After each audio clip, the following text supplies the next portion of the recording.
This is a story of who we were,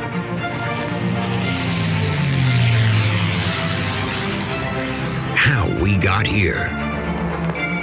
Houston, the Eagle has landed. Roger, Tranquility. And where we are going.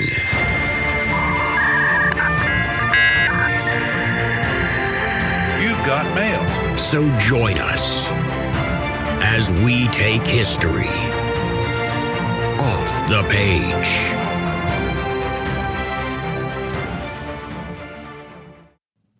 Hey everybody, welcome back to another episode of History Off the Page. I'm your host, Dr. Jason Hansen, and in today's episode, we're going to be finishing our thoughts about the 1967 Six-Day War. Let's start by briefly recapping the last episode, where we discussed the causes of the Six-Day War. If you remember, we talked about this as being sort of analogous to World War I, in which there was no clear party or group that kind of played the decisive role in causing the conflict, but rather instead there was this kind of series of various factors, various pressures that once one party made a certain movement or action, sort of set in line a number of dominoes that fell and kind of pushed everybody in the region towards war. Now, the most obvious factor, again, kind of putting pressure on the various parties, was the obvious lack of resolution to the Palestinian problem. And we saw how this had inspired a new generation of Palestinian activists in the 1950s and early 1960s, and how they had turned towards the idea of violence as a means of kind of sparking a new regional war. Now, in their minds, what this would lead to would be sort of a replay of 1948, except this time the Arab states would win, and this would lead to the liberation of Palestine. To effect this idea of starting a war, these militant groups would carry out small-scale attacks on Israeli civilians and infrastructure. The Israelis responded to these attacks with increasingly violent reprisals, which often led to clashes with both Syrian and Jordanian military forces. At the same time, conflict between all three of the countries over the question of water rights, especially around the Jordan River, and transgressions into the demilitarized zone had also led to escalating episodes of violence between different states. Finally, the shifting nature of regional politics also put pressure on Arab leaders to intervene in Israeli-Palestinian affairs. In Syria, the lack of political consensus led Salah Jadid to push for maximum Arab engagement on the subject. In Jordan, King Hussein's weak political position, heading a country whose citizenry was already about two-thirds Palestinian, and his fears over a potential Israeli invasion led to a shift away from the accommodationist policies of his grandfather. Finally, in Egypt, Gamal Abdel Nasser tried to balance the need to appear strong and bellicose with the feeling that Egypt was perhaps not yet ready for another war with Israel.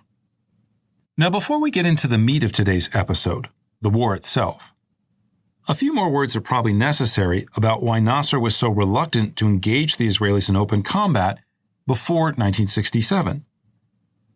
After all, by this point, Egypt and many of the other Arab states had been the recipient of over $2 billion worth of Soviet military aid. These states possessed modern armies and weaponry in a way that they had not in 1948. Moreover, Arab governments had nominally achieved a sense of unification, at least in terms of command and control and their militaries. They had literally created something called the Unified Arab Command in 1964. So in many ways, one could argue Nasser was well prepared for the war that was to come. At the same time, however, Nasser's other commitments in the region proved to be a major impediment. The most important of these was the decision to intervene in the Yemeni civil war in the early 1960s. Not to go too deep into Yemeni history, but basically, you have a group of military officers. They've overthrown the local imam, who was the ruler. The imam was sort of aligned with the Saudis. So the imam flees to Saudi Arabia, and the whole thing turns into a messy insurgency where Nasser is trying to, of course, exert influence by sending soldiers. Over the course of the next 8 years, including during the period during the Six-Day War, Egypt has about 50 to 70,000 soldiers, depending on the year, who are fighting in Yemen. Approximately 20,000 Egyptian soldiers will die in Yemen. And so if you're Nasser, if you're thinking about the next confrontation with Israel, or perhaps even the big final confrontation with Israel, you have to get your troops home.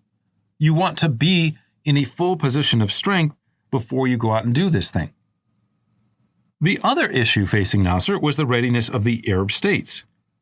The Syrians, for example, were particularly in a poor military state. As we talked about, they'd just been through several coups. And even though the Syrians kind of are the ones that are the loudest in terms of beating the drum for war with Israel, in many ways their military was ill-equipped to be able to carry out offensive operations. So as the calendar turned to 1967, therefore, Nasser was, we could say, less than enthusiastic about the idea of war with Israel. Now, there are a couple of events that happen in the run-up to this that, again, sort of act as catalysts to the outbreak of war. One of the most interesting is a kind of mini-war that breaks out along the border in January 1967 between Israeli Defense Forces and the Syrian army along the border. But the real event that puts the sort of historical dominoes into motion is going to be a piece of faulty Soviet intelligence. On May 13, 1967, Soviet authorities informed the future Egyptian President Anwar Sadat that the Israelis were planning a large invasion of Syria, likely to start sometime between May 16th and 22nd. Now, intelligence is a difficult sort of process. There's a lot of guesswork involved. If you remember the run-up to the Iraq War in 2003, right, one of the big sort of issues going into it was a lot of faulty intelligence about Iraq possessing weapons of mass destruction. And so when you get this intelligence, you look around for clues and you say, okay, I hear these reports are out there. Should I believe it or not? Can I corroborate it or not? As it so happens, the moment that this is delivered is right around May 15th, which happens to be Israeli Independence Day. And so the Israelis are planning this sort of massive celebration in West Jerusalem. They want to emphasize and celebrate again their control over part, at least, of the capital of what had historically been Palestine. And so as the Egyptians and the Soviets are looking at these preparations, they notice that for some reason there seems to be a lack of artillery and a lack of tanks. Why aren't they there? What did the Israelis do with them? When you put two and two together, the intelligence analysts in Egypt and in the Soviet Union say, this is clearly because they've been positioned near Syria. The Israelis are getting ready for this attack. This intelligence is real. We have to respond to it. To put this another way, the idea of an Israeli invasion of Syria seems imminent. And so the question becomes, if you're Nasser, what do you do about it? Right? You are the big bad Arab nationalist on the block. You're the defender of your fellow Arab brothers and sisters against the evil Zionist entity. You can't just sit back and watch this happen. You can't just let Israel sort of determine the time and place of the attack and overwhelm your sensible ally. And so Nasser decides that this is a moment for a show of force against Israel, and that basically, if you can show the Israelis that you're going to punch them if they punch the Syrians, maybe the Israelis will just back off on the whole thing. So following a plan that had essentially been developed in December of the previous year, the Egyptians decided that they needed to reoccupy parts of the Sinai Peninsula. Now, if you remember, the Sinai Peninsula had been the site of heavy fighting in 1956, and part of the conclusion to the war had been to introduce UN peacekeepers along the border to separate the two sides. In order to kind of pull off this show of force that Nasser wants to do, he has to get some of those peacekeepers to leave. He has to occupy certain positions to show the Israelis that he means business. But he wants to do it in a way that the Israelis understand that this isn't the prelude to an invasion of southern Israel. And so the idea is we're going to move a couple of these UN guys. We're going to put our forces in a position where they could act if we really wanted to, but we're going to have them in a kind of mixed, somewhat defensive posture so that we don't trigger all-out war. The trick in terms of Egyptian thinking is, can you get close enough to the border where you're not threatening Israel directly, but where you could switch over to threatening Israel within a couple hours if you so desired? In order to carry this out, you can't just send a division, you can't just send 1,000 soldiers. The Egyptians have to show the Israelis that they mean business, and that, again, kind of like World War I, if you don't back down, if you continue with your plans supposedly against Syria, we are ready to switch into full-time military operations. And so one of the things that the Egyptians do is they not only start to move some troops towards that region, but they declare a national emergency. They begin calling up soldiers, mobilizing, to use a familiar term from World War I. In order to help the Israelis understand that this isn't a real invasion, one of the things that they decide to do is to create this kind of grand review in Cairo before the troops go off. Now, from a sort of political propaganda position, the idea of holding a grand review before sending your soldiers off to war, this seems very normal. In a kind of diplomatic subterfuge way, it's also a way of highlighting to the Israelis, hey guys, here's all our troops. Our troops are moving into the Sinai. They're here. Be aware of it.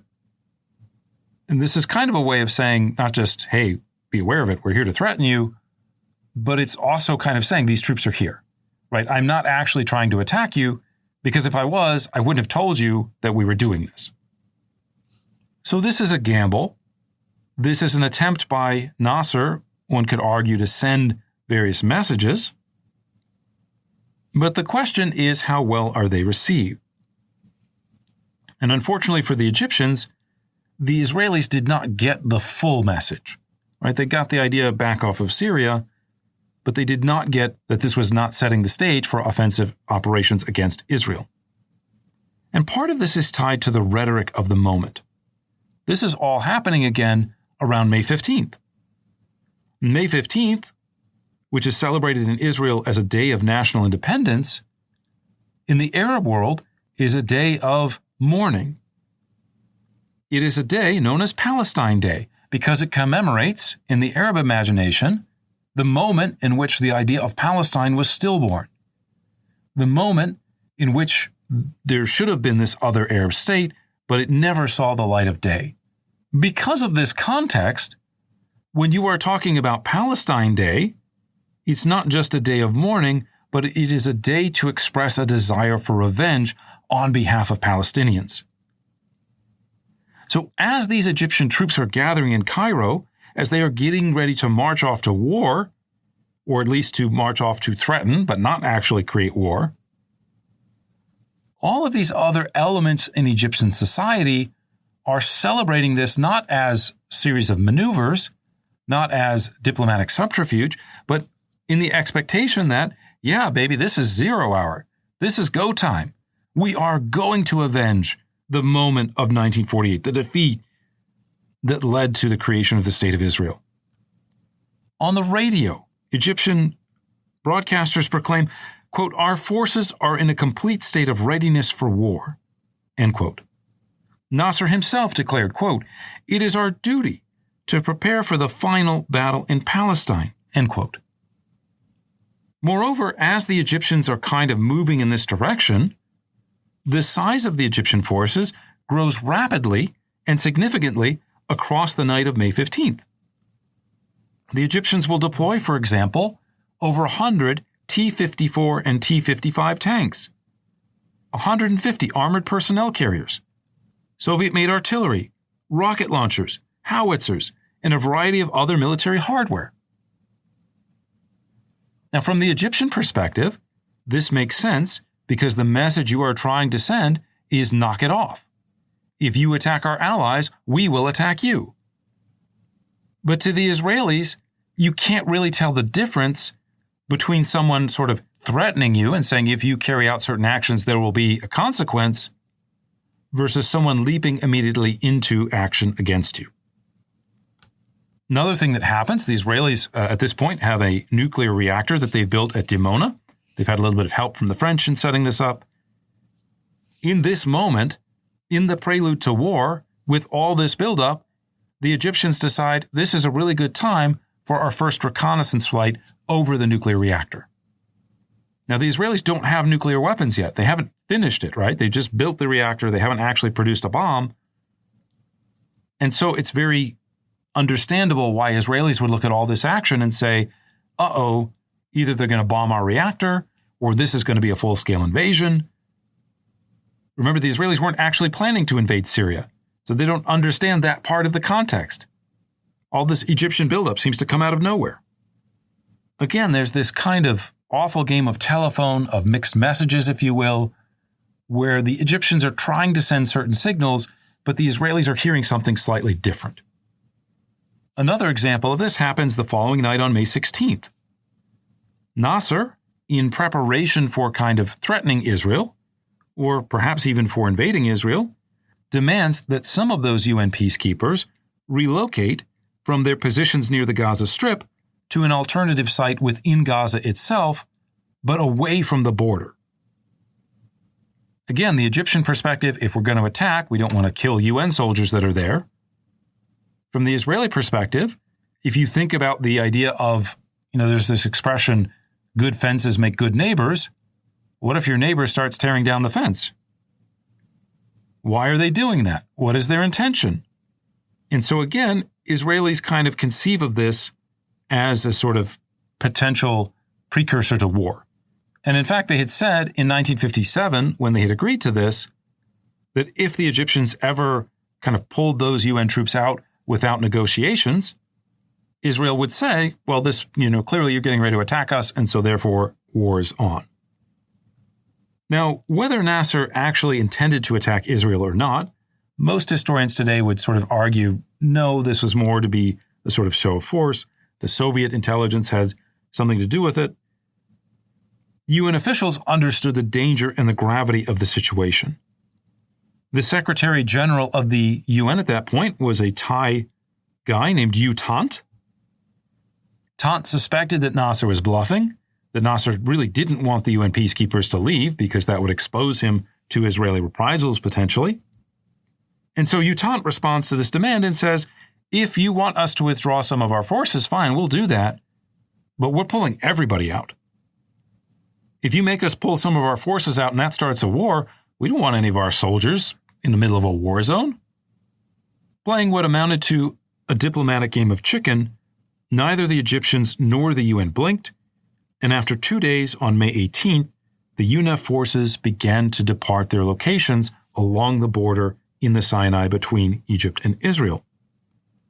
3 Egyptian divisions and about 600 tanks took up offensive positions all across the Sinai Peninsula. As those UNEF forces were pulling out, one of the places they leave is the Red Sea port of Sharm el-Sheikh. Sharm el-Sheikh provides an opportunity to fire on the Straits of Tiran. It's a sort of narrow waterway. There's an Israeli port in the south called Eilat. And one of the causes of the war in 1956 had been Egypt closing that waterway. Israel needed that waterway. They saw it as a path towards increasing trade with Africa. And so once Egyptian forces are back in there, these maneuvers again set off alarm bells in Israel.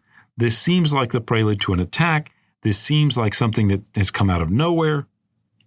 And more importantly, the Israelis had told the Egyptians, if you ever do these things, we will assume that it means that you are starting a war with us again. So don't ever do them.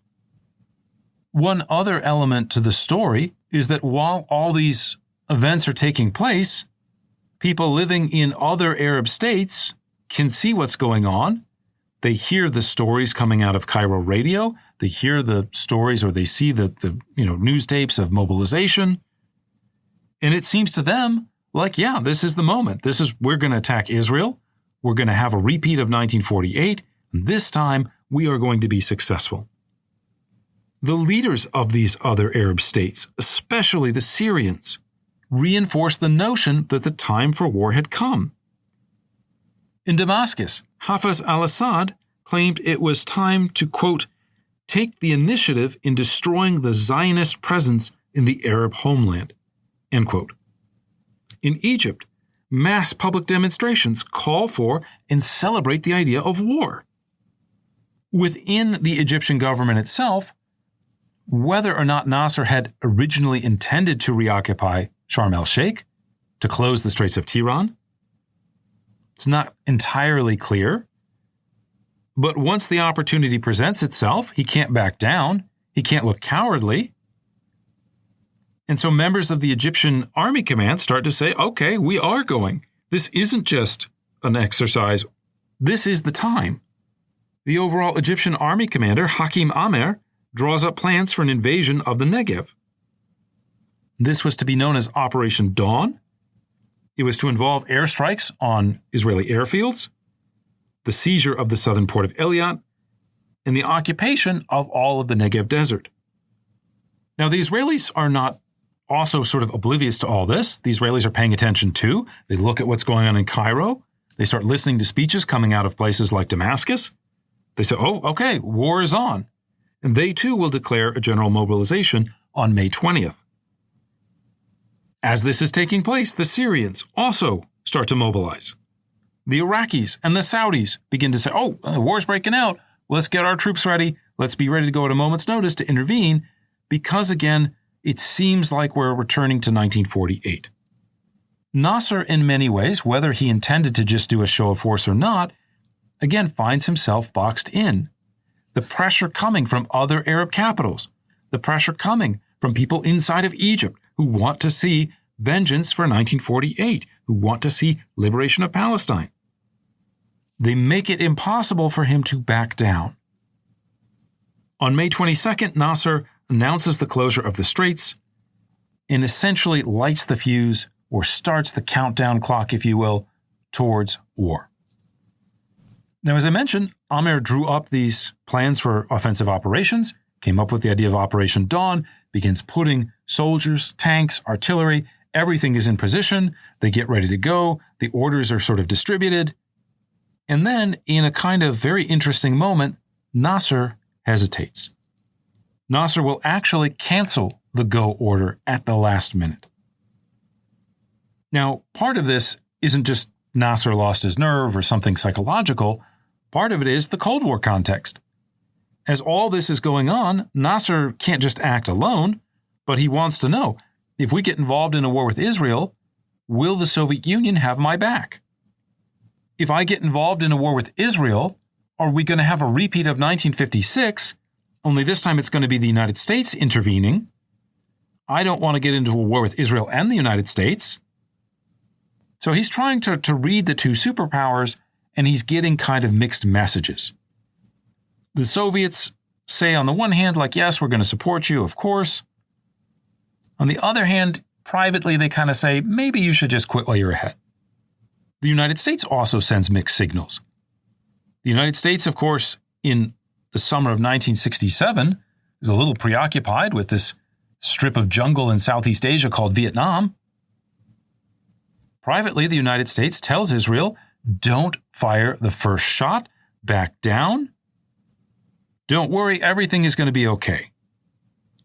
They moved the Sixth Fleet into the Mediterranean, where it could be used to strike Egyptian targets. So there is a rhetoric coming out of both superpowers to the Israelis as well as to the Egyptians. Don't fight each other. The rest of the world does not want this conflict right now. We don't want to be pulled into it. In that context, Nasser had to try to judge how much support would he get from the Soviets.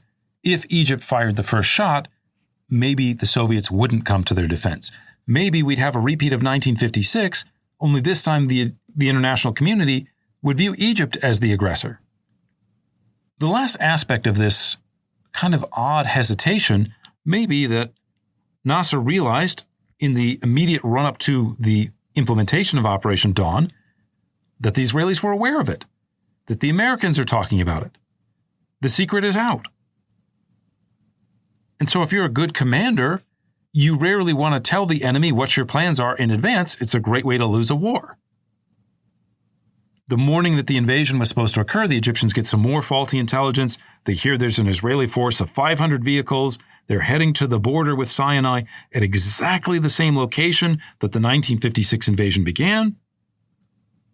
And so he says, this is too late now. They're about to attack us. We need to take up defensive positions. General Amr therefore ordered the forward troops in Rafah, which is, of course, in Gaza, who were supposed to be kind of the lead units going into Israel. He said, okay, we got to pull these guys back now. We got to put them in defensive positions. We'll move them a little bit further south on the Sinai Peninsula to the town of Kuntila. And out of position for offensive operations, the Egyptian moment to win the Six-Day War, in essence, fades. Right? One of the keys here is going to be to seize the initiative because the distances are so small. Take the fight to the other side before they have an opportunity to take the fight to you. Nasser loses his nerve and without fully backing down, sort of pauses, but pauses in a way that he kind of caught both ways. Right? He's in no man's land. Now, had this situation been a purely Israeli-Egyptian matter, maybe this could have been the end of the story. Maybe the two sides could have negotiated. Maybe the Egyptians could have said, no, we'll have inspectors. No, bring the UN forces back, or let's have them adjust. Maybe we can negotiate. But the problem is that, again, these are not bilateral conflicts. They are regional, and they are entangled in other conflicts, other rivalries. The next major domino to fall in this push towards war will come from the Jordanians. Where, as we mentioned, the young King Hussein feels a lot of pressure from his Palestinian subjects, who want war, who want liberation, at least for their brothers and sisters who are across the other side of the West Bank. Hussein says, war is breaking out. I don't want to look like I'm negotiating secret treaties with Israel this time. I don't want the Israelis to attack me if this turns into war. And so he will fly to Cairo on May 30th, where he will sign a mutual self-defense treaty.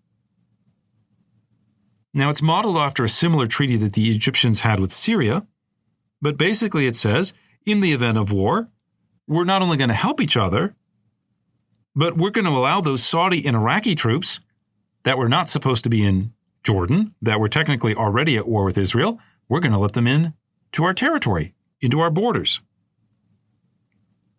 It also reauthorizes the PLO within Jordan's borders.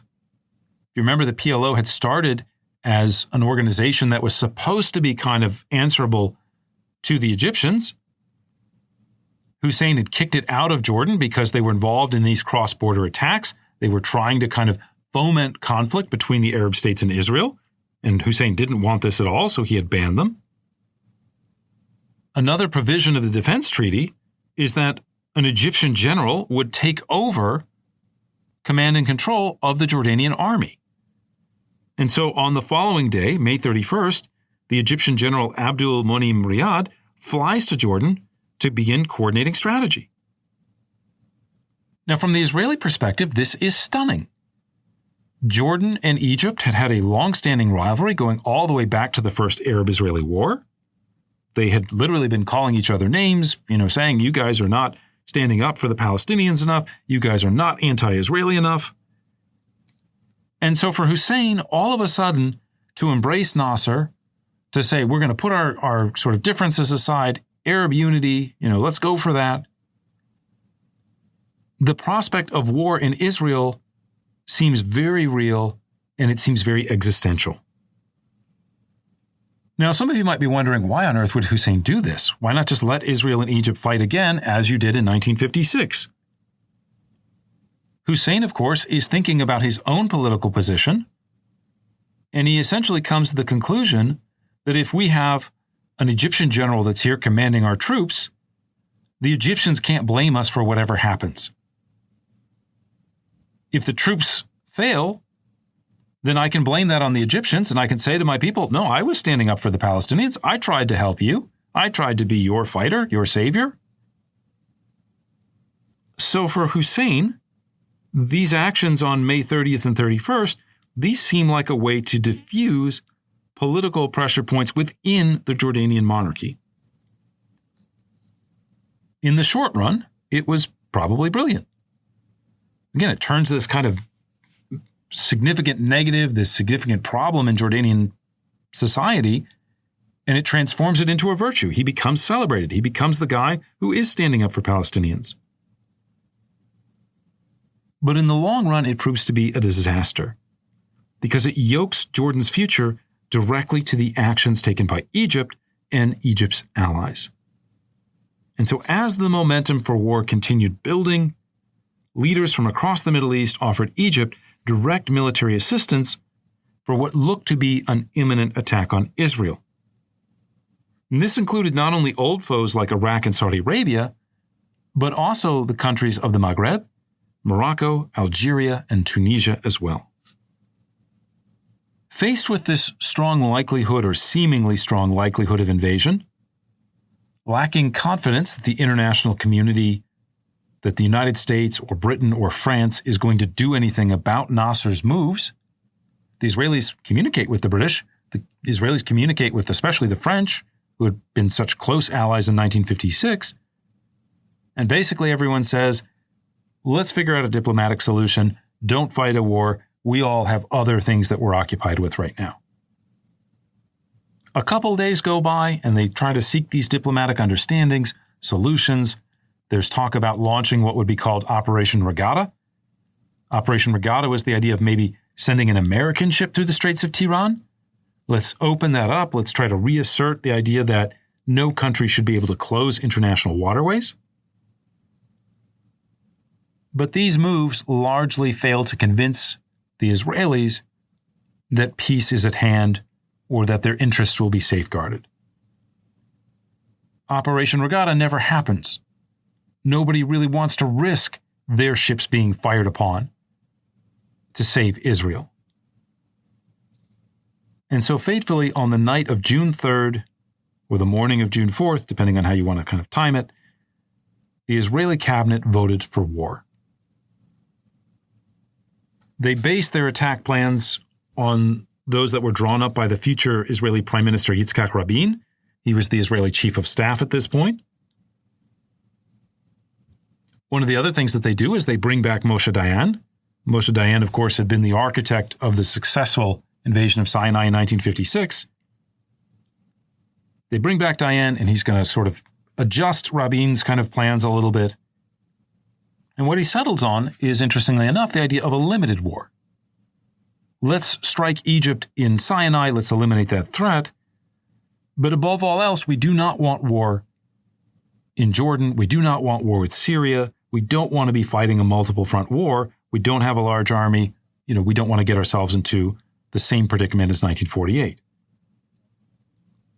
Dayan comes up with a kind of interesting idea here. Obviously, you're invading a space that you've just previously invaded. The Egyptians are somewhat well aware of this history, of the routes, of the strategic and tactical approaches that you used the last time. One of the things that we talked about in 1956 that was so brilliant was that the Israelis started the operation at 4 o'clock in the afternoon. Right after everybody had kind of gotten tired, everybody had already said, nothing's going to happen today. And so he comes up with this idea of 2 sort of phases to the war. The first phase will again be an Israeli airstrike. The idea will be to eliminate the Egyptian Air Force to the extent possible. Egypt at this point had a modern Air Force. They had MiG fighter jets. And so in order to kind of pull this off, Dayan thinks, I am going to take basically the entire Israeli Air Force. Almost every single plane we have. In fact, there's only going to be 12 planes left to guard Israeli airspace. And I'm going to throw them all simultaneously against targets all over the Egyptian state. This is going to knock out the Egyptian Air Force, and it will give us air superiority. The other big part of the plan, of course, was to launch a ground invasion. Now, in 1956, the strongest Egyptian formations had been in the northern part, near Gaza, where there's kind of more people, there's more infrastructure, roads, things like that, towns. And so Israeli strategy in 1956 was essentially to bypass this, to have the really strong thrust come in the south, and in the central parts of Sinai, and to break through and try to sort of surround those forces up in Rafah, up in Gaza. Dayan realizes you don't ever want to fight the same war twice. And so this time, what he will do is send the bulk of Israeli forces in the north to hit and surround the Egyptian forces where they are strongest, near Gaza. Now, of course, all of this is theory. All of this is risk-taking, is gambling. And as Napoleon famously said, no war plan really survives the moment of first contact, right? Everything can change, everything can go different ways. And to undertake such a risky operation, especially in terms of committing the Israeli Air Force, was a major gamble. At any rate, the war would begin on the morning of June 5th, 1967. Now, similarly to Operation Kaddish, it started, as I mentioned, with this aerial attack. About 200 Israeli fighters and bombers took off in different waves, beginning around 7 a.m. Of course, everybody has radar at this point. You got to be careful about alerting the Egyptians to what's about to happen.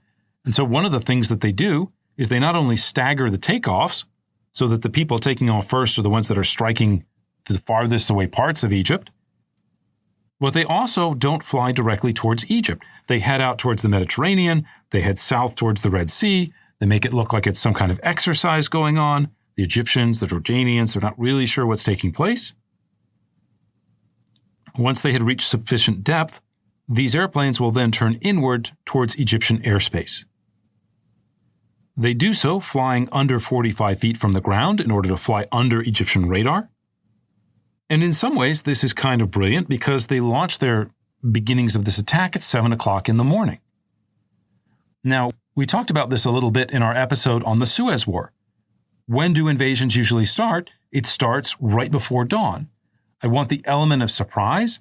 I want to be able to take the enemy unawares before they can get a clear sense of what's going on the battlefield.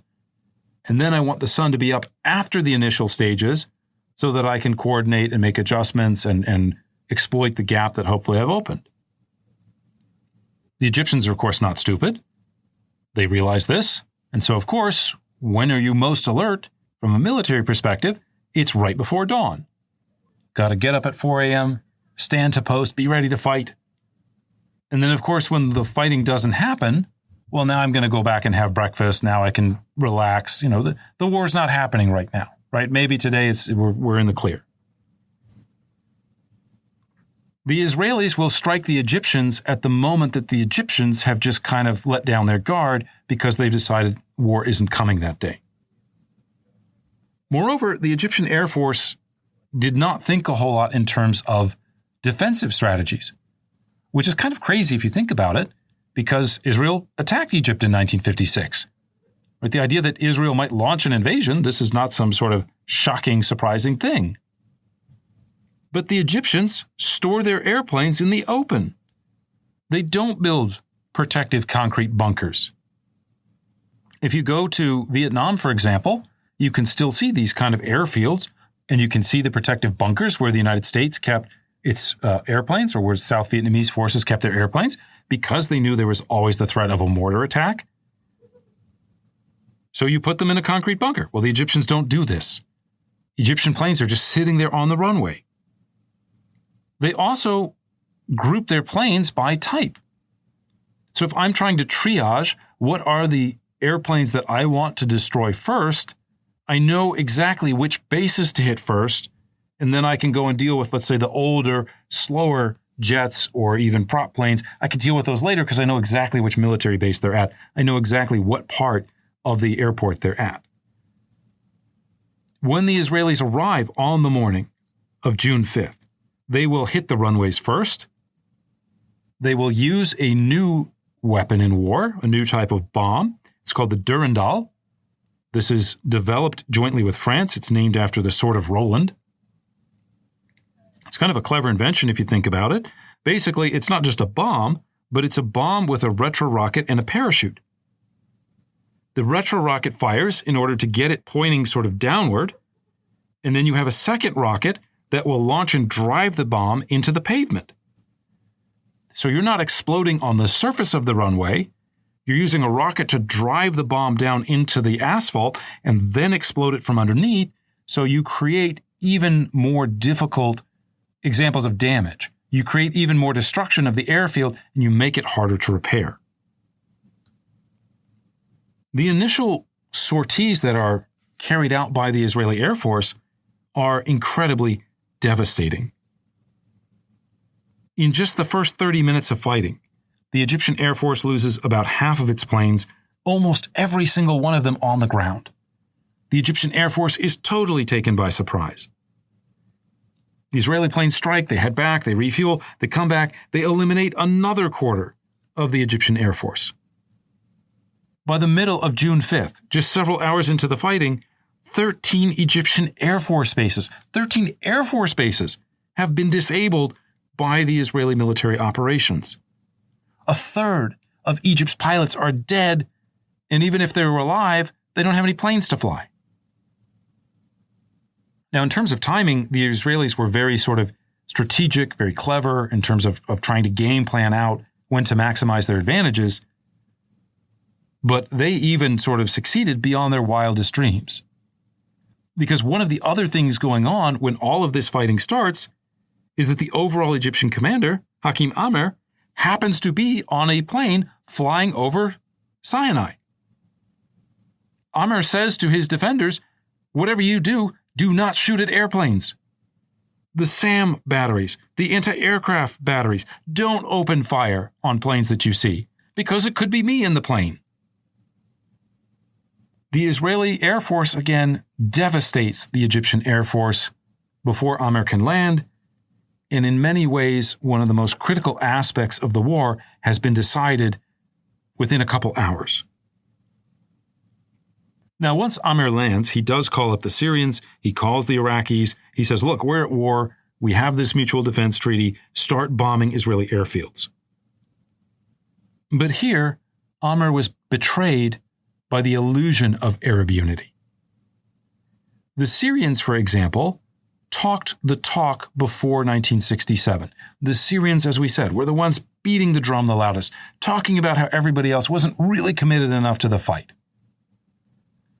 But when push came to shove and war actually broke out, what happens? The Syrians answer the phone and say, "We would love to participate, we would love to go bomb the Israelis, but unfortunately all of our jets are involved in training missions right now. I'm sorry, we can't help you." The Iraqis, "Okay, we're ready to go, let's get our airplanes in the air," but there are a variety of technical issues and they play a very minimal role in the fighting. Jordanian Air Force and artillery will participate. They will shell Israeli Air Force bases. They will shell Tel Aviv, and as we'll talk about in a moment, parts of Jerusalem. But for the most part, the opening salvo of the war, Operation Focus, is massively successful beyond any Israeli's wildest dreams.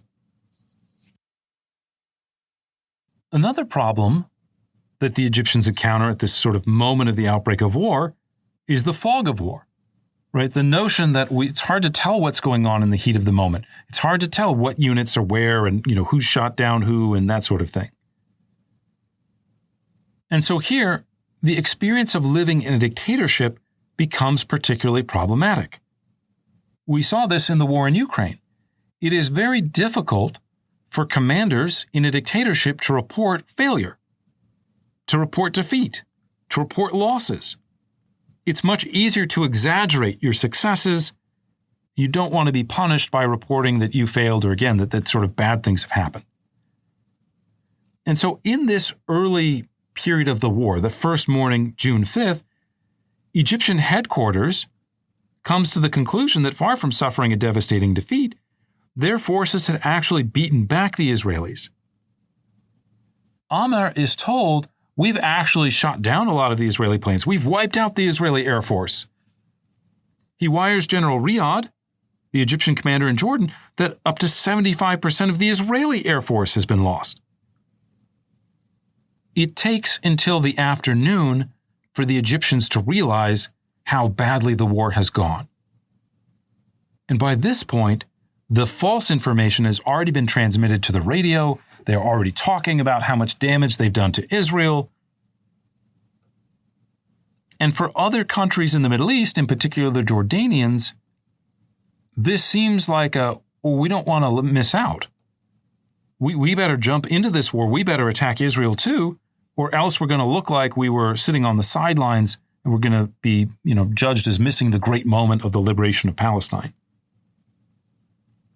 We'll come back to Jordan in just a second, but of course the other sort of prong, if you will, of the Israeli attack is a ground invasion. And so just after the initial forces move into Sinai from the air, you will start to see ground movements as well. Now, as I mentioned, the attack on Sinai was something that was logistically difficult. Nasser had about 100,000 troops in the peninsula. He had just under 1,000 tanks. He had artillery, APCs, anti-tank weapons. Moreover, even though the Egyptian Air Force was caught kind of completely unawares and really had poor sort of preparations, the Egyptian army had well understood that Sinai could be attacked again. They had spent a decade building 3 strong defensive lines that essentially cut across the middle of the peninsula and then its eastern and western sides. These defensive lines included barbed wire, minefields, pillboxes, airfields, places for artillery. And so Dayan understood that breaking through them would be a difficult task. Moreover, to make this even more complicated, the Israelis were not able to deploy their full force. They had to contend with the potential of a Jordan invasion. They had to contend with the potential of actions from Lebanon or Syria. And so to carry out these operations, the IDF had about 70,000 men with about 700 tanks. Here again, however, the Israelis are clever. The Israelis gain advantage through their sort of strategic approaches to the war. As I mentioned, instead of refighting 1956, which is what the Egyptians expect, you launch your main thrust in the north against the strongest Egyptian columns. When those first army units break through, when those first army units transgress into Gaza, into Egyptian territory in Sinai, one of the things they do is they say, don't fire until you absolutely have to. Let us maintain the element of surprise for as long as we can so that we are not trying to eliminate the initial Egyptian formations, but that we can get behind the Egyptians and surround them and cut them off. Israel will essentially launch a 2-pronged offensive designed to have a kind of pincher attack around Khan Yunis. The idea is to surround 4 Egyptian divisions that are there, as well as a large detachment of tanks. Moreover, the Israelis, kind of illustrating the point I made earlier about why would you have a grand review if you really did want to attack, the Israelis don't have a grand review. This time they don't telegraph Ariel Sharon, heading the wrong way as they did in 1956. Instead, this time, 250 Israeli tanks under General Israel Talik Tal take up secret positions along the border in the night. They advance quickly into Egyptian territory. They do meet actually with stiff Egyptian resistance, but after 4 hours of fighting, they manage to surround Khan Yunis, and operations then proceed southward towards the larger city of Rafah. Rafah too was captured. Dayan made it a point, especially in the beginning, not to get involved in fighting the Palestinians. Surround Rafah, cut it off, but don't get bogged down in fighting inside, just kind of bypass it. Move instead further to the southwest, try to occupy the administrative capital of Sinai at Al Arish. Unfortunately for Dayan, he gets overruled, and they end up sending some Israeli forces into Rafah, and they get bogged down, and there's heavy fighting in the city itself. By nightfall, however, Tal's troops had opened the road to Al Arish, and the gateway to Sinai was knocked open. Now, Tal's troops were not the only ones to enter Sinai. Of course, you do want to fool the Egyptians into thinking that you're replaying 1956. There is a mid-level attack in sort of the middle of the Sinai Peninsula again. There's a fortress there called Katef. This is near the city of Abu Awiyela. This had been one of the most difficult positions for the Israelis to take in 1956. And so to seize it in 1967, the IDF turned towards the controversial Major General and future Israeli Prime Minister Ariel Sharon. And we've talked already a lot about Ariel Sharon, his kind of mavericky nature, his insubordination, some of his radicalism. But basically, Sharon becomes an Israeli war hero by constantly participating in these episodes and taking, again, the hardest spots to take. One of the problems trying to take Katef is that it's very well defended. There is artillery behind it that protects it from tanks. And so the Israelis will actually helicopter in paratroopers. And I know that seems a bit antiquated today, or a bit normal maybe, but in the 1960s, this is still extremely new in terms of warfare. The United States is just pioneering this in the mid-1960s in Vietnam. What if we get all our soldiers on helicopters and we chopper them in and we take the enemy by surprise? In Vietnam, it worked sometimes, it didn't work in other times. But in the Six-Day War, this proves devastating. Right? They bring these troops behind the resistance. They prevent using all of the air force that's freed up by having eliminated the Egyptian Air Force. Those fighter planes can return that afternoon and the subsequent days, and they can pin down Egyptian attempts to reinforce their soldiers. On June 6th, the fortress would fall, and again, with it, almost within 24 hours, 36 hours, 48 hours, depending on how you want to read it, the gates to Sinai are open, and the first line of the Egyptian defenses have been completely shattered. Now, while all this was taking place, again, Egyptian radio is reporting not a series of defeats and bitter fighting, but instead massive successes. As I mentioned, Amir telegraphs General Riyadh in Amman, "Hey, we're winning. The Israeli Air Force doesn't exist anymore. This is going to be great." And so in this moment, the Jordanians, who are again being commanded by an Egyptian general, now begin to move against Israel. The Jordanian attack is in some ways a little half-hearted, right? Some of it is trying to support the Egyptian troops. Riyadh's concern is not defending Jordan per se. It is trying to help the Egyptians beat the Israelis, and so he's a little bit preoccupied with that.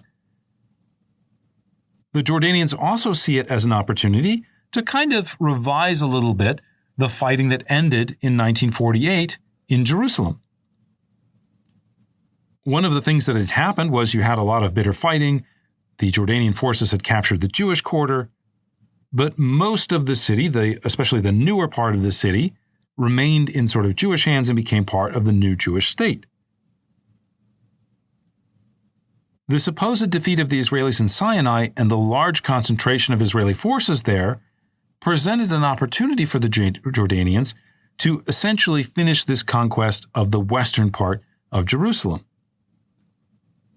In addition, there is also this area that is technically on the Jordanian side of Jerusalem, but had basically been defended by the United Nations, was a sort of demilitarized zone, and actually had been operated by the Israelis. This was not just some random territory that just happened to be on the wrong side of the border. This was a 2,700-foot tall mountain that had been the home to Hebrew University, a major hospital. And in many ways, it was an important strategic point for controlling the entire city of Jerusalem. And so as a result, during the 1948 war, the UN had negotiated a compromise that demilitarized the area, that technically put it under UN control. Now, technically under UN control, the Israelis made sure to smuggle in weapons. There were some official Israeli police officers there. Israel technically claims sovereignty over it. And so, as Israel is tied down in what seems like a losing effort in Sinai, the Jordanians decide to strike Mount Scopus and these areas around the city of Jerusalem. At 9:30 in the morning of the 5th, just about an hour and a half after the fighting had begun, King Hussein went on the radio to inform his people that, quote, the hour of revenge had come, end quote. Now, unfortunately for the Jordanians, their war plans included several significant flaws, not the least of which was relying on the Egyptians to tell them what was actually going on in Sinai. Had the Egyptians come out and said, we've suffered this devastating defeat, our air force doesn't exist anymore, who knows if Hussein would have actually gone through with the attack on Israel.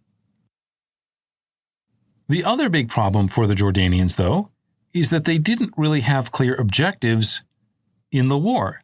They're not really ready to go, right? They're not really thinking about what do we want to occupy, where do we want to strike. In fact, they've kind of outsourced this to the Egyptians, who are, again, more concerned with what do we need to do to protect Egypt than what do we need to do to win a battle against Israel. One of the things that they do is they launch their air force. They have a number of these large guns, artillery pieces called long toms, and those will open up on Israeli positions. They will shell some Israeli air bases. They will attack the city of Tel Aviv, kind of tangentially.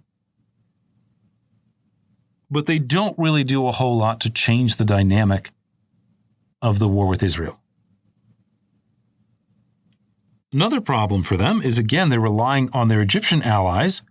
The Israeli Air Force, far from being 75% destroyed, was mostly intact. Having achieved most of their mission objectives, those airplanes come back on the afternoon of the 5th, they refuel, and now that they're done in Egypt, they're free to go strike Jordan. And again, being kind of more lucky than good in some ways, they happen to hit the Jordanians as all the Jordanian planes are out on the runway refueling for a second round of attacks on Israel. One of Riyadh's few actions was to take the bulk of the Jordanian military and try to send them south to be able to kind of link up with the expected Egyptian invasion. But not only is the Egyptian invasion not coming, but there's no air cover. And so those columns of Jordanian tanks also get badly mauled. Now, the Israelis also have a new surface-to-surface missile that they unveil. And so basically by the late afternoon, as the Israelis begin to understand the magnitude of their victories and breakthroughs in Sinai, Diane starts to realize maybe this is not such a bad thing, fighting a two-front war. Maybe we are actually free enough now to go after the Jordanians, and not just to go after them in a limited sort of send-a-message type way, but in a let us retake the old city of Jerusalem. Let us recapture the Temple Mount and the Western Wall and complete in some ways the process of liberating Israel or founding Israel or unifying Israel in a way that we couldn't do in 1948. Now, this isn't just Diane's call. The local Israeli commanders on the ground there, including Uzi Narkis, as soon as the war breaks out with Jordan, they're like, oh, okay, this is an opportunity. How can we recapture Jerusalem? How can we finish the capture of Jerusalem, depending on how you want to think about it? By the afternoon of the 5th, again, the first day of war, Israeli columns will start invading the West Bank in order to protect Jerusalem from Jordanian artillery. In particular, they try to take the town of Jenin, and they will also dispatch a relief column towards Mount Scopus. Again, first day of the war, Uzi Narkis will order the commander of the 55th Parachute Brigade under Colonel Mordecai Gur to take whatever he could. This limited Israeli offensive into the West Bank begins about 4 p.m. on the afternoon of the 5th. It will make steady progress, and as we'll see in just a second, as Jordanian sort of resistance collapses, it goes from let's just have this limited operation, let's just try to retake the old city of Jerusalem, to a much wider operation to secure and conquer the entire West Bank. Finally, before we get to the second day, we just want to touch on the Syrian position. As I mentioned, the Syrians had kind of backed down a little bit when they were asked to join in the coalition. The Iraqis had kind of tried to play a role. Eventually, the Syrians did get some planes aloft. But again, these attacks really didn't have much impact on the overall course of the war. By the time you get to sunset on the night of the 5th, the Israelis have not only destroyed the Egyptian Air Force, they've destroyed the Jordanian Air Force. What's left? Let's go up and destroy the Iraqi and Syrian Air Force as well. Syrian artillery began shelling Jewish settlements on the afternoon of the 5th, but otherwise the Syrians kind of hunker down and stay in mainly defensive actions. The Israelis, from almost the moment that the war began, completely controlled the initiative. And as a result, they're able to fight, they're able to take actions at their place of choosing, and in many ways that helps them win the war. By the end of the first day of fighting, the Israelis had achieved complete air superiority, destroying almost all of the Arab countries' planes and, as we mentioned, many of their air bases as well. The IDF had mostly broken through the first line of Egyptian defense in Sinai, had once again captured Gaza. In the east, the Jordanian bombardment had achieved little of military significance. IDF forces had captured the southern part of Jerusalem and had made tentative advances into the West Bank near Latrun and Bethlehem. The war was not yet over, of course, but Israel had seized and fully exploited, as I said, the initiative. And once again, it would control the pace and direction of subsequent events. Okay, obviously a lot going on there on the first day of the Six-Day War. As day dawned on the second day, June 6th, Egypt was not yet defeated. Some of Nasser's best units had not yet seen action. The Egyptian Air Force had suffered significant losses in terms of pilots, but if I lose 33% of my pilots and 85% of my Air Force, that means I have a lot of surplus pilots left over. One of the things that the Egyptians do is they say, "Ooh, we need MiGs, we need fighter jets now, help." And their old allies in Algeria answer the call and send 48 MiGs to Egypt in support of the Egyptian war aims. Now, those MiGs will be piloted by Egyptians, but the Algerians actually do try to support Egypt during this war. On the flip side of the coin, the Israelis had achieved, as we just said, tremendous successes, but with tremendous success also comes the problem of fatigue. You can imagine the first 24 hours of fighting, people are, kind of energetic, people are running on sort of adrenaline, but eventually you get tired. Eventually you start to stretch your supply lines. So even though the war would rage for 6 days, after about 24 hours, the Israeli military had to start thinking about what is the end game here? How does this end? How do we wrap things up?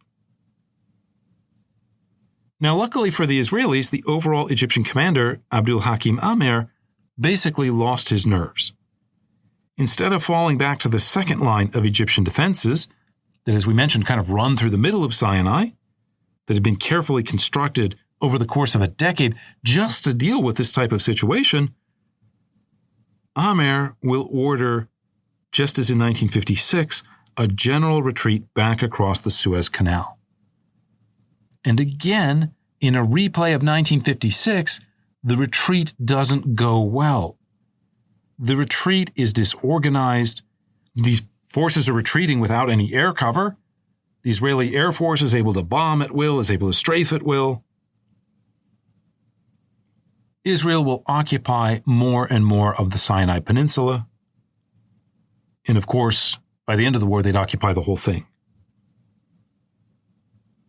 Meanwhile, Israeli forces also on the morning of the 6th continued to experience significant successes against the Jordanians. At 2 a.m. on the 6th, IDF forces began their attack on Jerusalem's Old City. Over the course of several hours, in bitter house-to-house fighting, and at great cost, the Israeli forces gradually overcame the Jordanian resistance.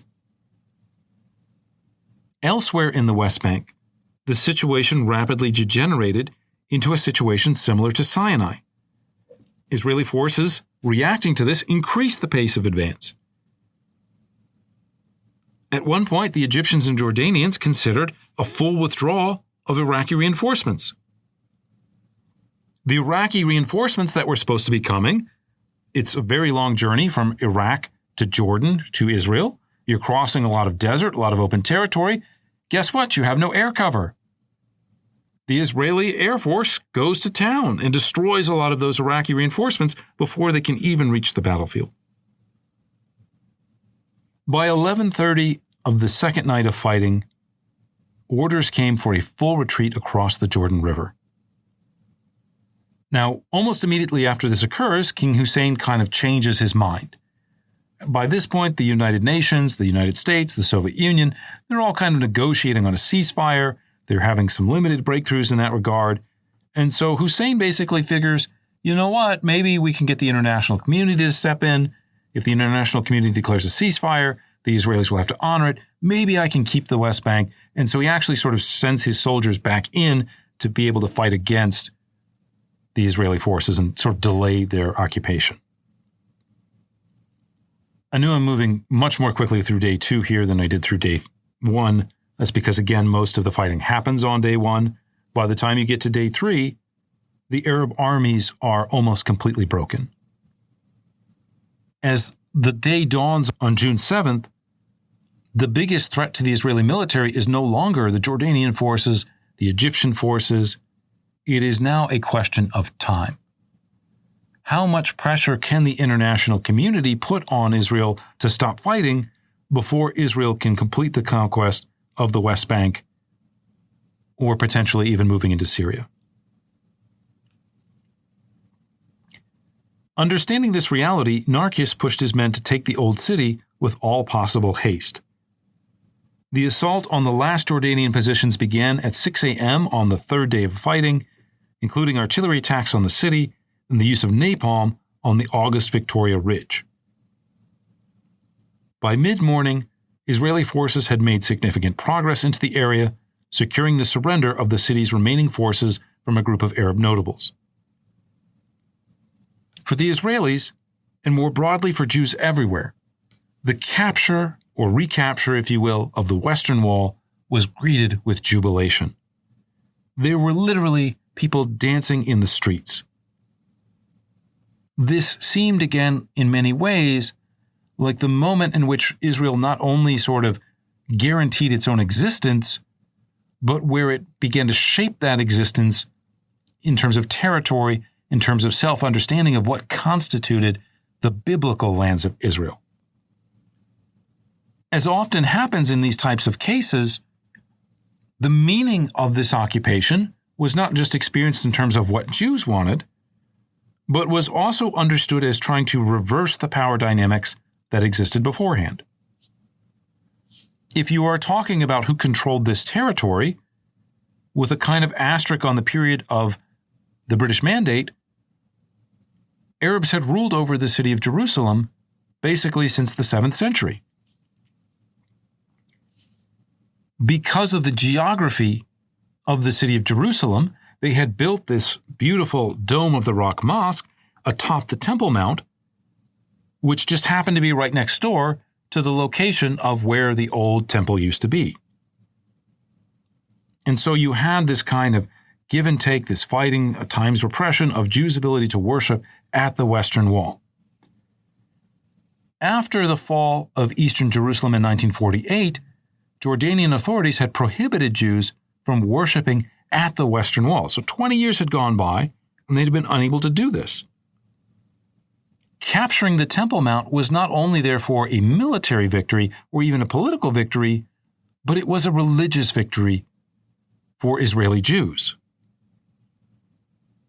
We'll talk in a little bit about what some of the consequences of this were for some of the local residents, especially from an area known as the Moroccan Quarter. But it's worth noting that in this euphoria of victory, the Israelis almost committed acts that we would describe as horrific and that would have been incredibly problematic moving forward. One of the things that happens is the chief rabbi of the Israeli Defense Forces, a guy named Shlomo Goren, actually suggests, hey, we captured the Temple Mount, we captured the Dome of the Rock, let's send a message to those Muslims by blowing up their mosque. Thankfully, General Narkis overruled him, and of course the Dome of the Rock exists today. Muslims are free to pray there. I've actually been to the Dome of the Rock. Beautiful, amazing place. But again, the tensions between the religious communities, the ways in which 1967 is experienced as euphoria by one side, as traumatic defeat on the other, but not just in terms of victory and defeat, but in ways in which they can really be sort of awful to one another. This is a key part of the story and the legacy of 1967. I don't want to spend a lot of time talking about Day 3 either. As I said, most of the decisive moments, most of the decisive battles had already taken place. But we can note that having captured Jerusalem, IDF forces now recalibrated their attacks to try to take other cities linked to sort of the biblical legacy of the lands of Judea and Samaria. They began an assault on the city of Hebron and Bethlehem. Later on, they would attack Nablus and Jericho, occupying them as well. Meanwhile, again, just to sort of address things, in Sinai, a similar dynamic plays out. The most important battle, quote-unquote battle, that remained was the Israeli efforts to seize Sharm el-Sheikh. Sharm el-Sheikh, again, the port city, controls the Straits of Tiran. By reoccupying it, the Israeli forces were able to reopen the straits and prevent the kind of Egyptians from closing it. And this had been one of the most important elements of the war in terms of triggering it, in terms of convincing the Israelis that they had to do something, that the time had come for war. By the time you get to noon on Day 4, June 8th, 1967, the war for Jordan was basically over. Israeli forces began consolidating their troops, taking up defensive positions along the Jordan River. In the Sinai, we see a similar process where there were a few last kind of chaotic steps of the Egyptian retreat. There was the movement of vehicles and soldiers across the canal. But again, most of the heavy fighting was already over by this point. Israel had won the war. In this moment, again in the euphoria of victory, Israeli high command looks around and thinks about, okay, what else could we do to better secure our state? And the last kind of area that they identify as being problematic is the Golan Heights. The Golan Heights were controlled by Syria. The Golan Heights had a number of not only forts built at the top, but was a great place to put your artillery, had been the siting of fighting along the DMZ as we talked about. And so basically on the fourth day, the Israelis kind of figure, well, we're already committed. We've already got everybody mobilized. We just knocked out the Egyptians. We just knocked out the Jordanians. This is our moment to settle scores with the Syrians, who, by the way, did technically get involved in the war. They did attack us, so we can use this as an excuse.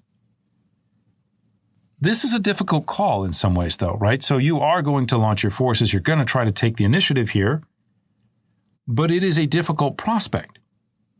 The approach to the Golan Heights is an almost 2,000-foot ascent, and it's all covered by these forts and by artillery.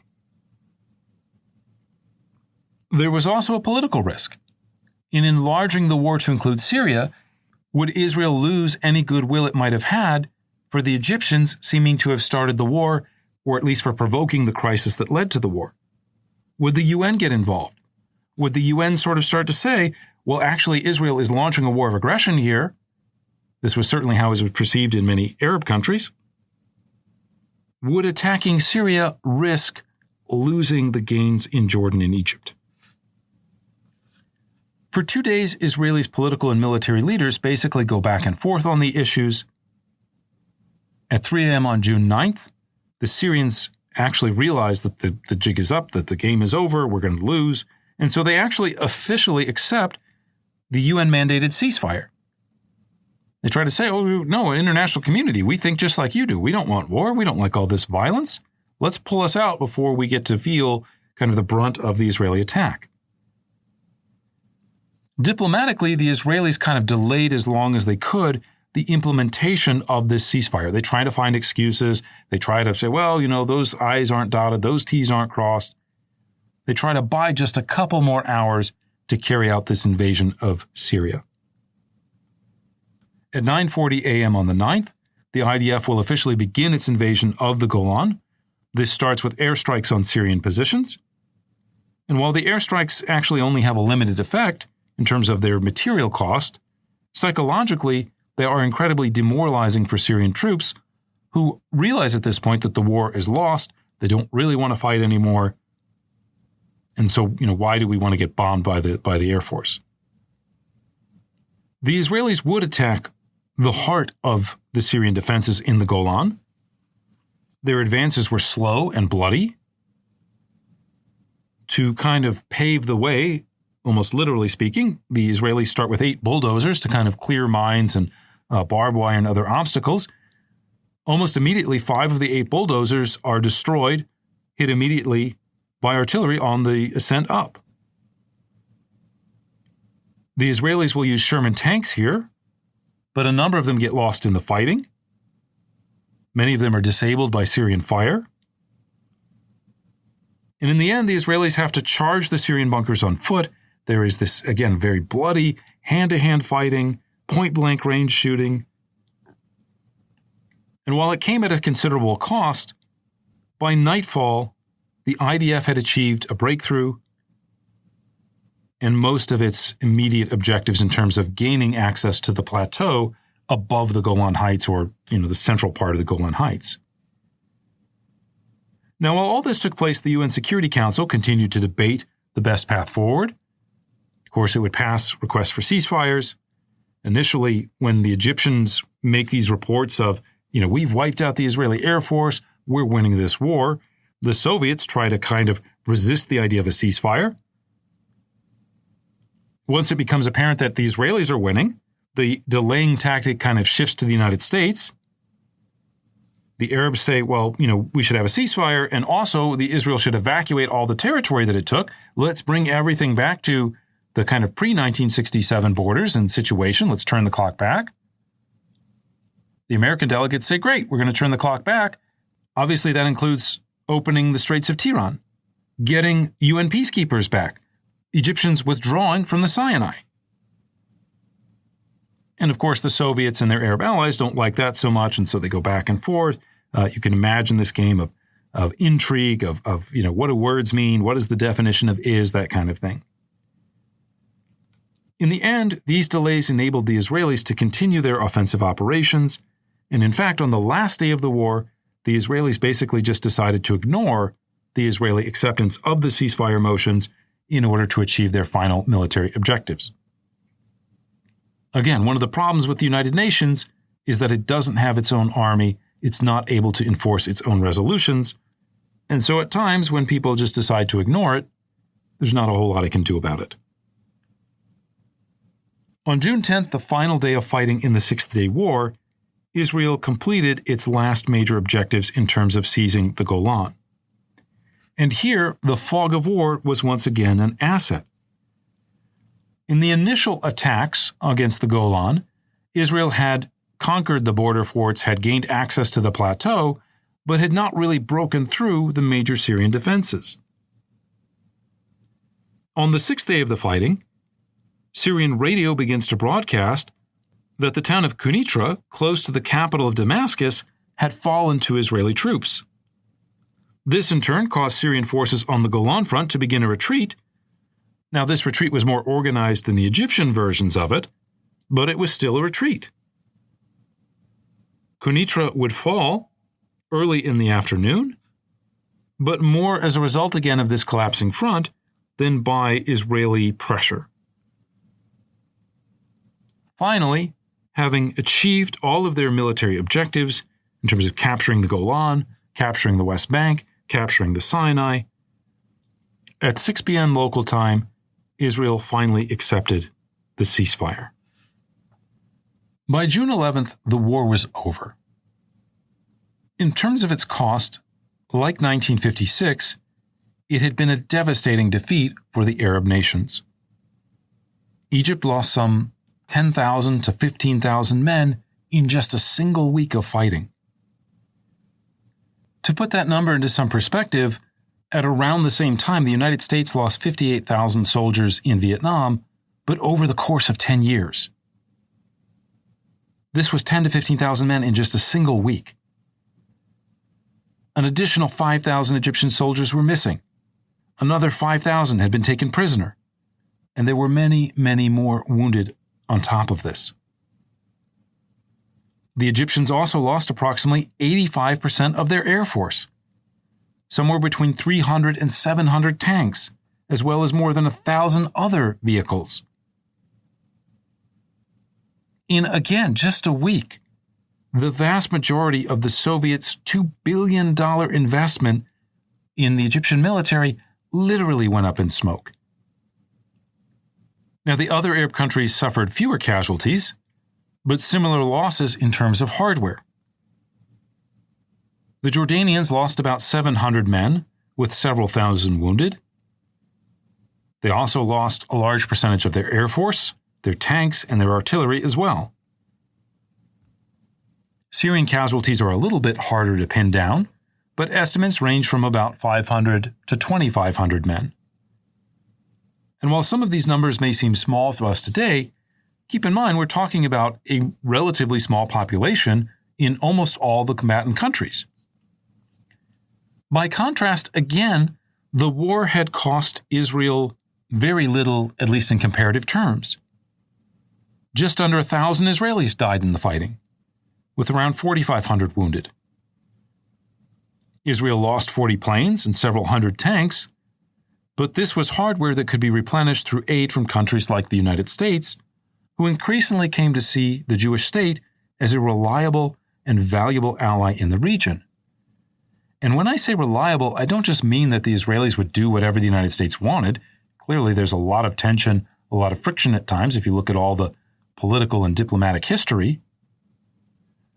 But it is this idea that you can bet on the Jews, that they would still be there, that they were capable of surviving and even prospering in a sea of Soviet-funded Arab states.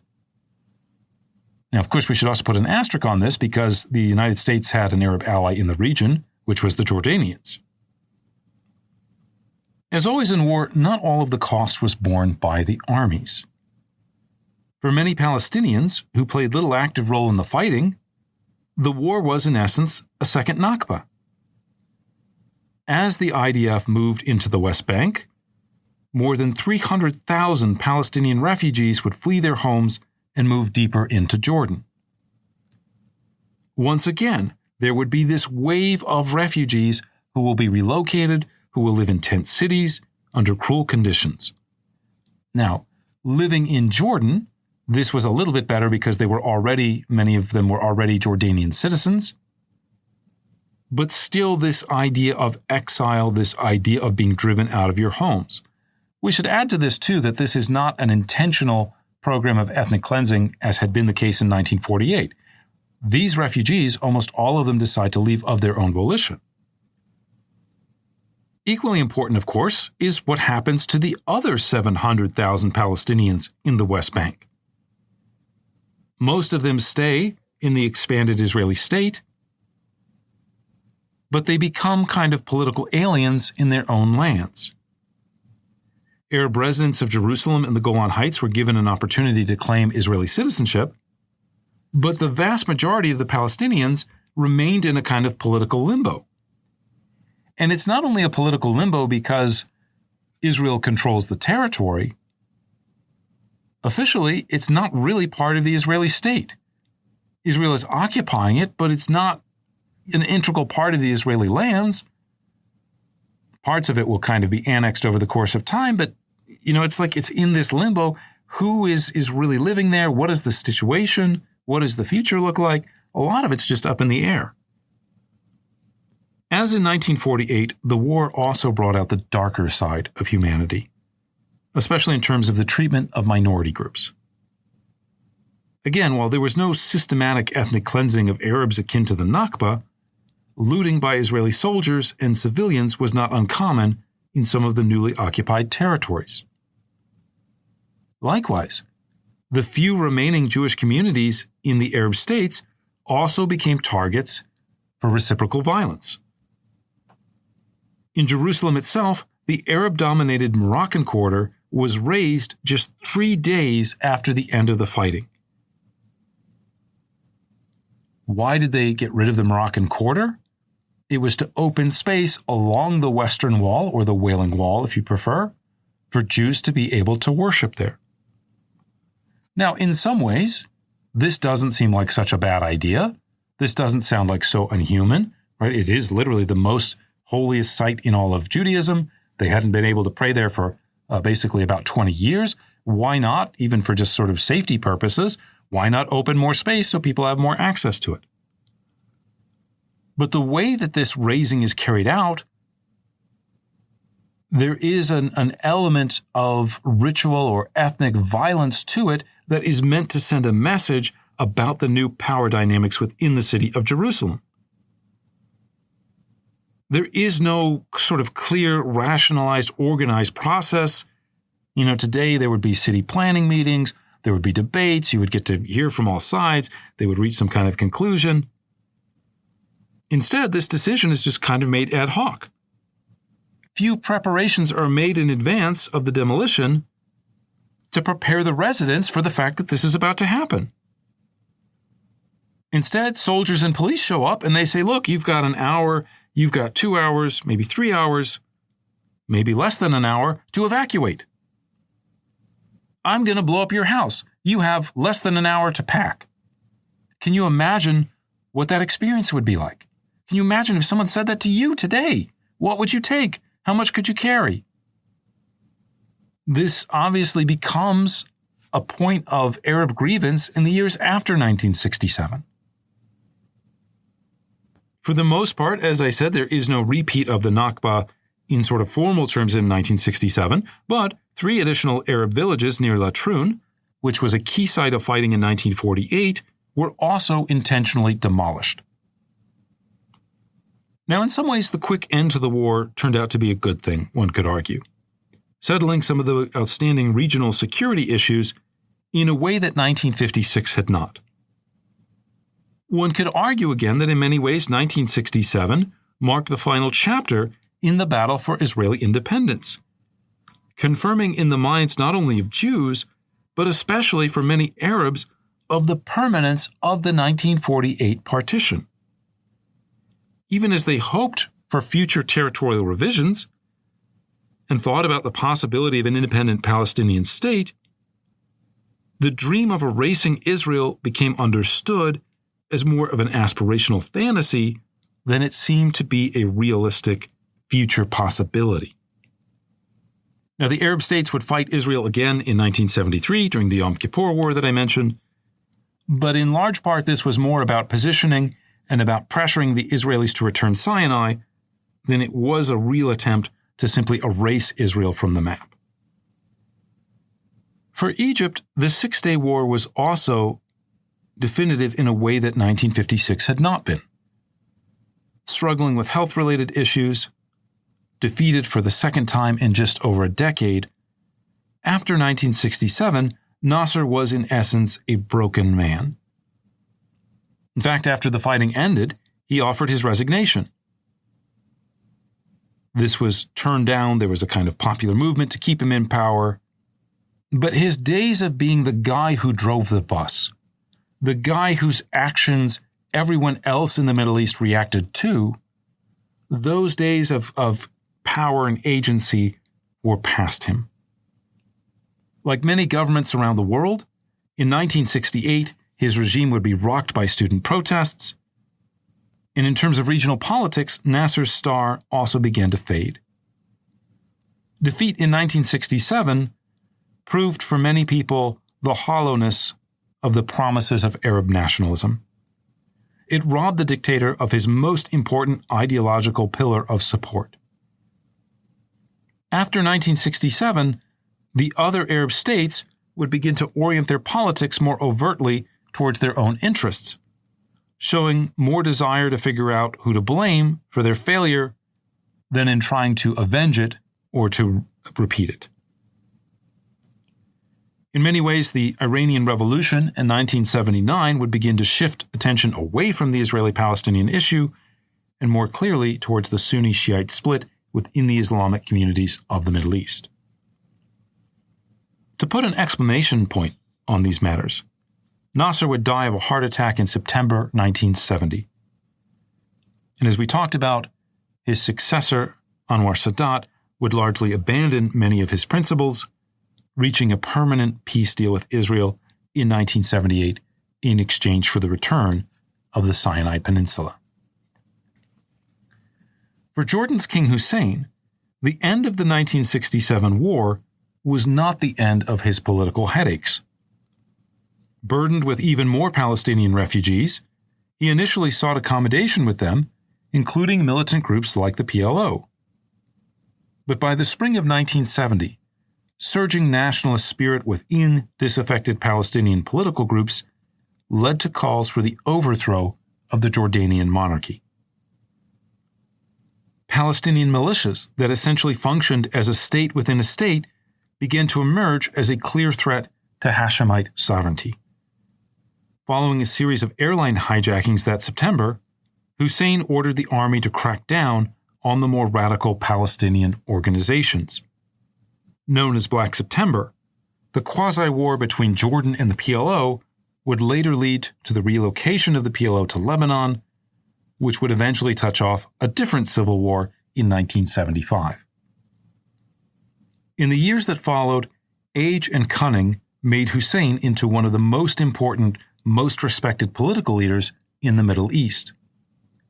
He would successfully participate in the 1973 invasion of Israel, but still maintained positive relations with the Israelis nonetheless. In August 1988, amidst the Palestinian rising known as the Intifada, he would renounce all Jordanian claims to the territory, eventually signing a permanent peace deal. Today, if you follow current events, you know that Israel and Jordan enjoy rather cordial relations with one another, so much so that when the Iranians launched a series of ballistic missiles at Israel in late 2024, Jordanian forces actually shot down a number of those missiles. For the Syrians, the consequences of the war were more internal. Syrian civilian and military leadership essentially turned on one another, leading to a conflict between the country's leader Salah Jadid and his vice president Hafez al-Assad. For several years, Assad had been a loyal member of the Ba'ath Party, but after the war, he grew cold to Jadid's radicalism and Jadid's calls for a people's war against Israel. Over the course of 1968, Assad gradually took more and more control of the military, and when Jadid and his followers attacked him following the failure of Syrian intervention in the Black September crisis, Assad responded with a coup and took formal control over the country. Over the course of the next 30 years, he would rule with an iron fist, bequeathing a totalitarian state to his son Bashar. Finally, the consequences of the war for Israel were also profound. On the one hand, victory in the summer of 1967 marked the third time in a generation that Israeli forces had decisively defeated their Arab rivals. The little Jewish state had not only survived, but had significantly expanded its territory through the conquest of the remaining territory of Mandatory Palestine. Jerusalem and the Temple Mount were now in Jewish hands, and the border with Egypt was now pushed back safely across the Sinai Peninsula. Israeli control over Sharm el-Sheikh guaranteed freedom of movement through the Straits of Tiran, enabling Israel, as I mentioned, to further develop these kind of commercial and political ties with a variety of states in Africa.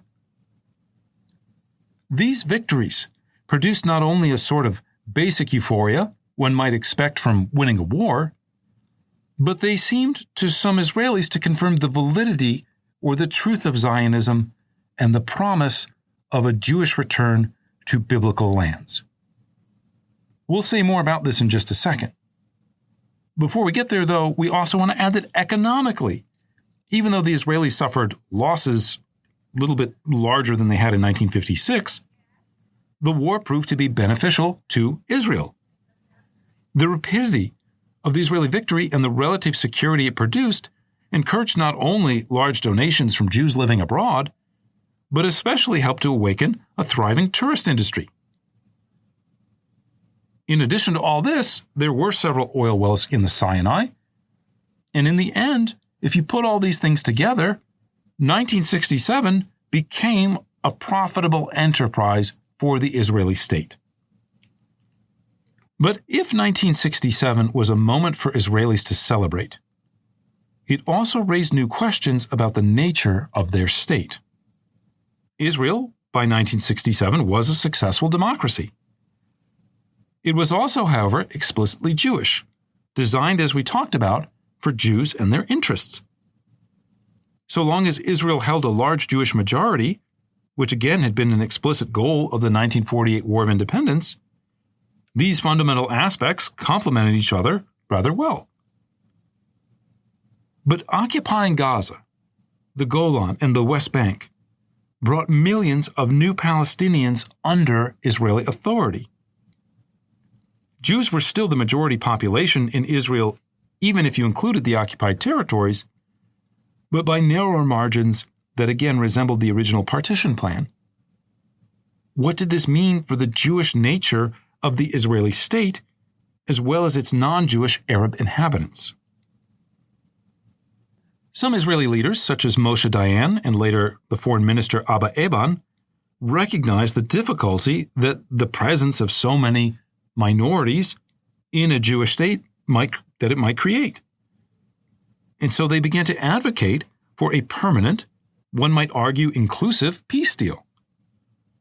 For Dayan, this meant the creation of an autonomous Palestinian state federally linked to Israel, an idea that could be seen in discussions about the partition of the Mandate after World War II.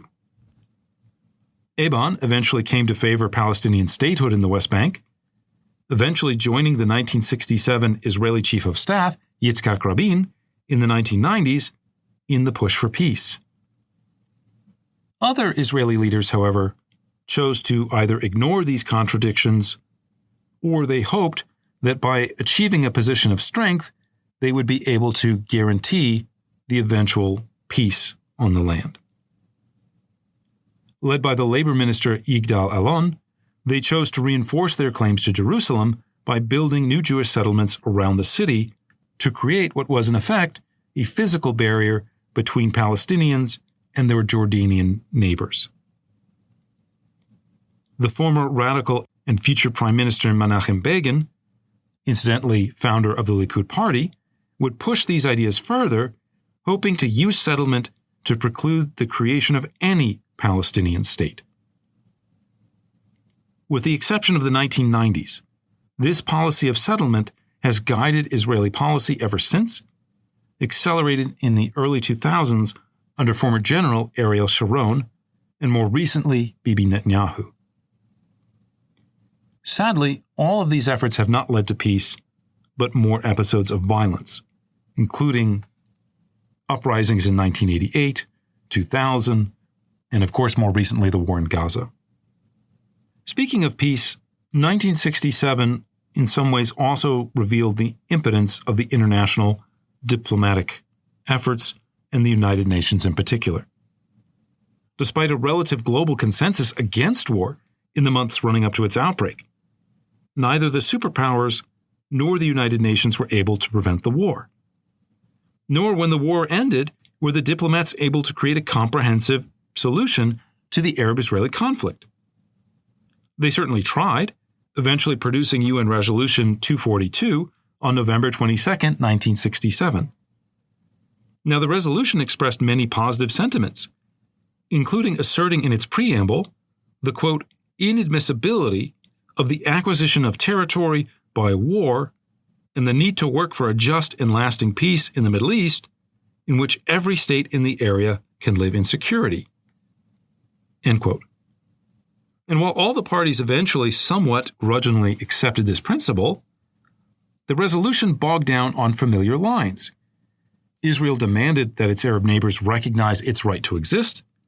The Arab states demanded the return of territory seized in 1967 and unofficially the return of Palestinian refugees.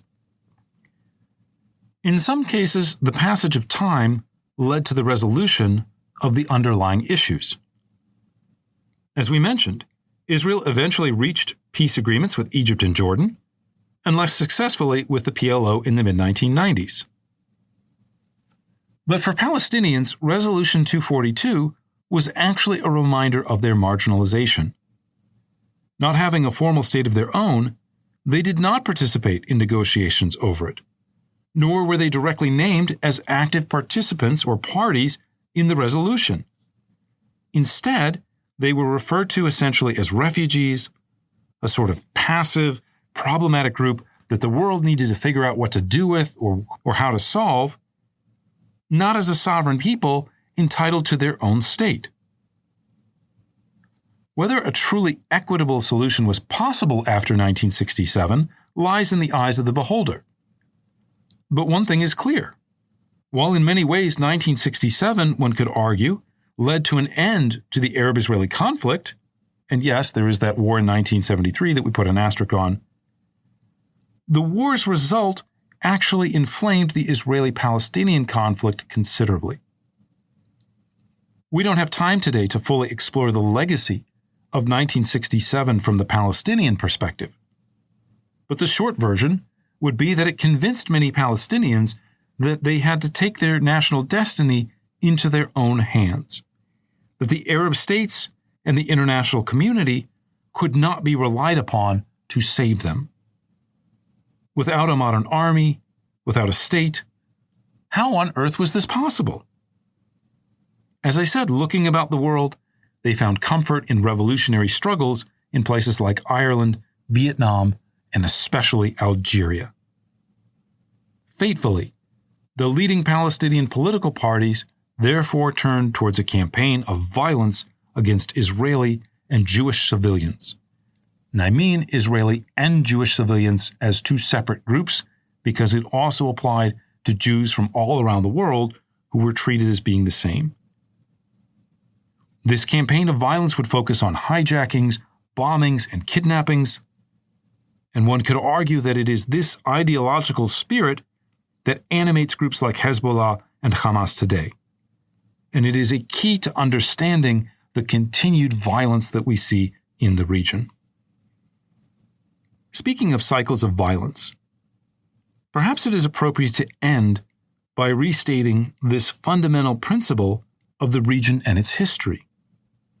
For all of Nasser's Sturm und Drang, for all the drumbeating of the Syrians and the machinations of the Jordanians, the 1967 war did not reverse the results of 1948, nor did it create a lasting peace. Similarly, Israeli victories in 1948, 1956, and again in 1967 certainly asserted in a forceful and irrevocable way Israel's ability to exist, but they have not achieved peace in the long run, at least not for the country's inhabitants. The decision to expand Israeli settlements, to postpone a final resolution to the Israeli-Palestinian conflict, has only led to more and more episodes of violence. Palestinian organizations attack Jews and Israelis in the name of anti-colonialism or resistance. The Israeli state and occasionally Israeli civilians strike back in the name of security or justice. Neither of these strategies, which one can argue were first deployed as far back as the 1920s, have led to peace. Peace, I would argue, can only come about when the two sides learn to live next to each other, to recognize each other's common humanity and their mutual rights to existence. And I mean that also in a sort of national way, in addition to a just sort of basic human way. There are, by the way, plenty of Israelis and Palestinians who have come to this conclusion in the years since.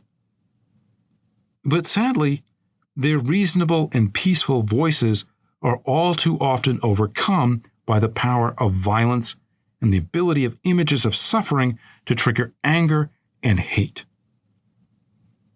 Violence such as that seen on October 7th of 2023, or in the months and perhaps years since, has proven to be a powerful motivator, an intoxicating political force that often brings power to those who use it.